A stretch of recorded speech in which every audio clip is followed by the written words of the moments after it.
fashion industry's come a long way in the sustainability game, but there's still plenty of ground to cover.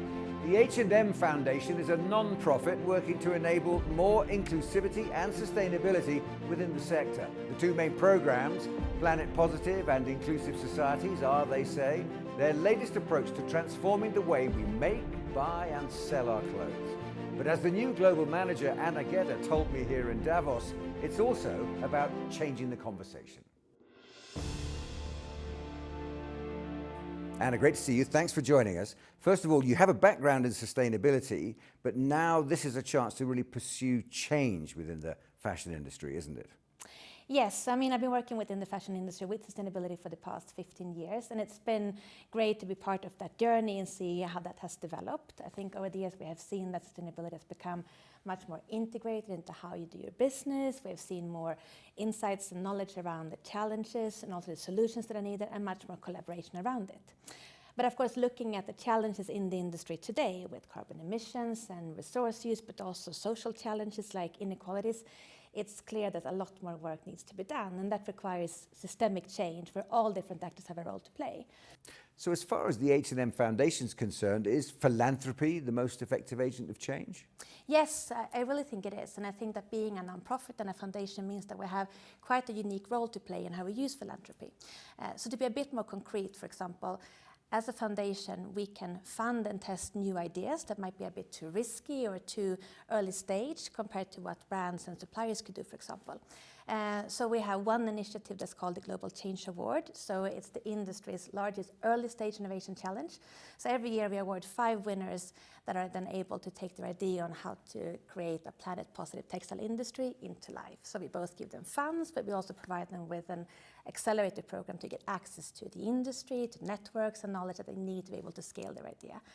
And over the years, I think we've seen amazing winners, everything from groundbreaking new materials, completely new ways of processing different types of fibers, all the way down to new technologies that can trace fibers all the way throughout this value chain. So I think that that is one example of where we have been able to tap into a gap where other actors within the industry would not have been able to fund those innovations. How easy is it to bring these new ideas that you sponsor and allow people to invest in, how easy it is to bring them into action, have them actually play a part? Well, I think that's where the accelerator program plays an important role, because one thing is to get the actual funding to be able to take your idea to scale. But I think what a lot of these innovators are lacking is the exposure to the industry, both in terms of connections, but also to know how will my innovation actually work in real life? How will this work when it's going to be taken to scale, and what are the challenges that I then need to overcome, for example? But then I think it's also important to keep in mind that many of them are innovators. They have not had that much exposure to building a business, so also getting that kind of like business knowledge and the network needed to be able to pitch and develop their ideas towards the stakeholders that they need to be able to scale it has also been very important. Give us an idea of some of the things that are being done. Well, so for one example is Vegia, which is a vegan leather that's made out of, well, basically waste from wine production. So a completely new way of using something that otherwise would be waste and turn it into a fantastic leather-like material that can then be used by, brands and actors all across the industry. You mentioned that term, planet positive textiles. Give us an idea about what you're talking about there.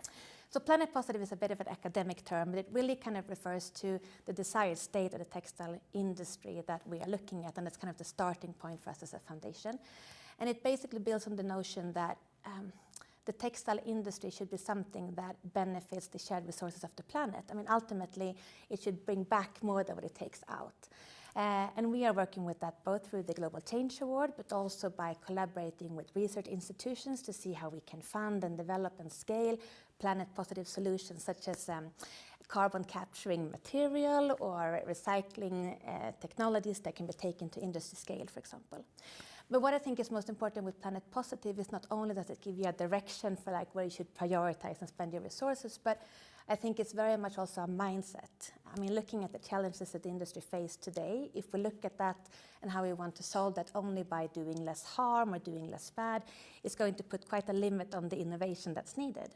But if we instead look at it from that we can actually contribute even more than what we're taking out, that we can actually, by being present, create a better impact. I think that paves the way for a whole new way at looking at innovation and creativity and ingenuity, and how that can then create solutions that the industry needs. Looking at the sector as a whole, do you get a sense that this mindset that you're talking about is welcome? Is that people are preparing to embrace change? I think the H&M Foundation and the kind of starting point that we have is to really work for the whole industry and make sure that we, in that sense, can inspire all different actors within the industry to be part of that journey.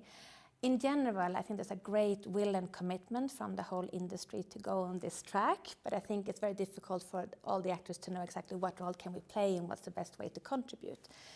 So in that sense, I think that there's a great need for collaboration, but also for actors such as yourselves to be able to find these kind of gaps or these small opportunities and see how can we help to scale that. Historically, there's often been a sense of disconnect between production and retail in the fashion industry, in the clothing industry. Is that still there, or is that something that still needs to be worked on, or are there other challenges? So I think it's true that has very much been like an historic disconnect. I think over the years it has become much more transparent, and I think we today have much more insights into the impacts, the challenges and the solutions that are needed. So with that insight, I think it's a lot easier to also look forward and see what are the kind of bigger challenges going forward. And here I think that we can see two things which I think are very interesting. I think one of them is the emergence of the fourth industrial revolution and the impact that is going to have on supply chain, especially from the people perspective. So what we're seeing now is the emergence of new technologies and also new societal patterns in how clothes are being made and produced.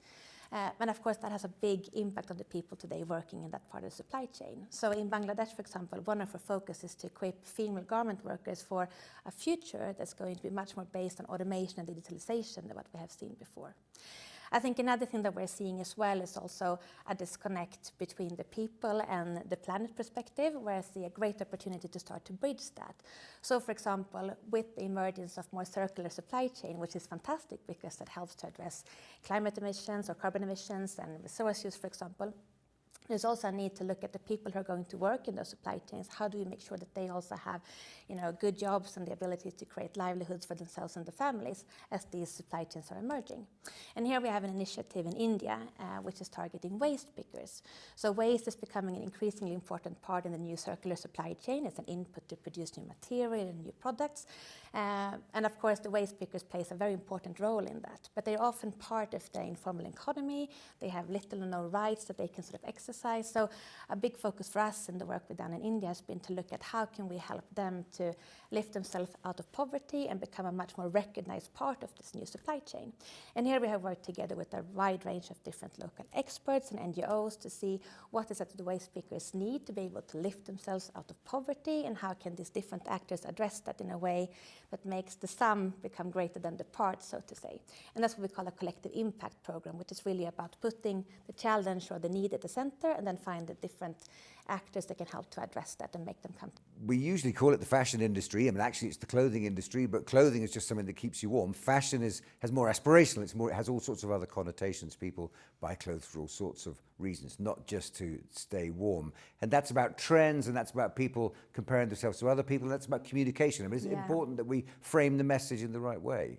Yes, I think you cannot understate the need of communication when you want to create change. And I think the narrative becomes so important in how that helps to drive change people's mindsets and behaviors and change stereotypes.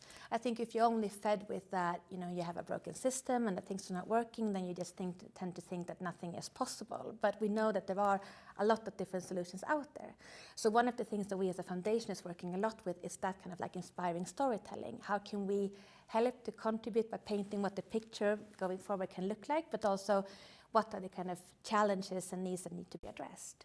So for example, we have something called the $1 billion collection, and it's a virtual collection, so you can't buy the stuff now, but it's basically made out of different garments that come from the Global Change Award winners that all represent different ways of how you can transform the fashion industry.